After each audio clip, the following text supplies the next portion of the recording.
So basically with his family, he didn't want me to know them. And he made it a point. I don't know what he was telling them about me. But I know that he was telling me that they were not good people. He didn't want me to get to know them. He didn't want me to be subject to whatever toxicity they came with. He didn't want them to know my son. He didn't want them to be a part of the journey because they were not supportive and all of these things. So I had spoken to the kids' moms enough to the point where I knew that they had interest in coming to these events. But when he's telling me over and over and over again, oh no, I don't want them there. Like, no, it's not genuine, it's not real. That's on him. Y'all are his folks. And like, yeah, all my people were there. So to be clear, the only people I know in this family, like I could say I actually have had conversations with, is the aunt that was living in the house and her 2 daughters. And the 2 daughters' children, which it was 3 of them. And then one of the daughters had another daughter, I think. So it was 4 of them, and she had another kid but I didn't really know her. Because actually he told me that he had bought me a MacBook one time and that she stole it. When the whole time he just never really bought the MacBook. So I'm in there beefing, thinking, oh, you let your cousin come in here and steal my stuff? Like, you bought it from me, you let her steal it? Where is it? Why you not getting it back? Da, da, da. Made up this whole thing, y'all. So I just never even cared to get to know her, because it's like, okay, y'all being shady. And he told me the story about how she had stole before from the aunt and uncle that was living there and all of this stuff, and how they just they don't bother her too much about it because that's their granddaughter and all this stuff. Girl, child, he's just such a liar. It's sick.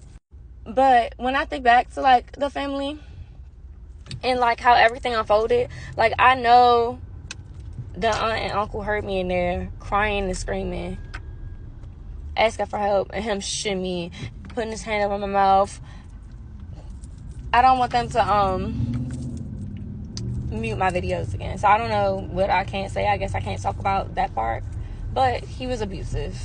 Okay, so I know they heard that, but I feel like he was telling them that it was me and I was the aggressor and all this stuff. Like the way that one day his one of his sister cousins bust in the room, and mind you, I'm sitting down. She's like, oh, what's going on in here? That threw me off. Cause who are you? You need to be coming in here checking him. She came in straight looking at me, and that's when I realized I'm not safe here. I'm not safe here. And I want to be clear, I'm not saying that they are bad people, because like I said, I don't really know them. I don't know the truth. I don't know what was a lie, because the way that they messed him up, I don't know, but I want no parts. Yeah. So like I said, despite my dad giving him money and all that to get a driver's license, all that stuff, he never did it, clearly. Still don't drive to this day, I'm assuming. My job, no contact. I don't know. So when I went into labor, my parents had to leave their jobs from DC to come get me from Fort Washington to take me to Silver Spring to have my baby. And that was so much because he don't drive. Like, you can't even get in the car and get me where I need to go. Pregnant. They come get me with the trash bags in the backseat and all that stuff. Not wanting me to leak all over their car, I guess. I don't know. And take me up there.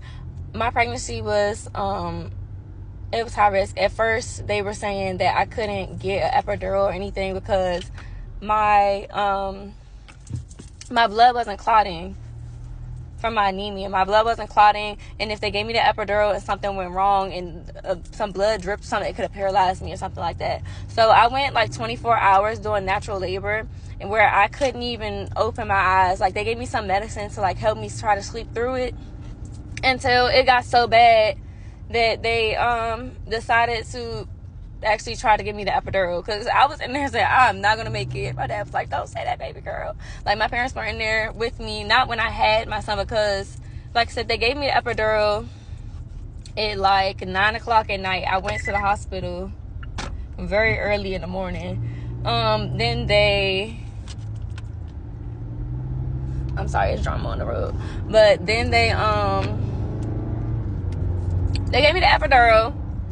I was good after that.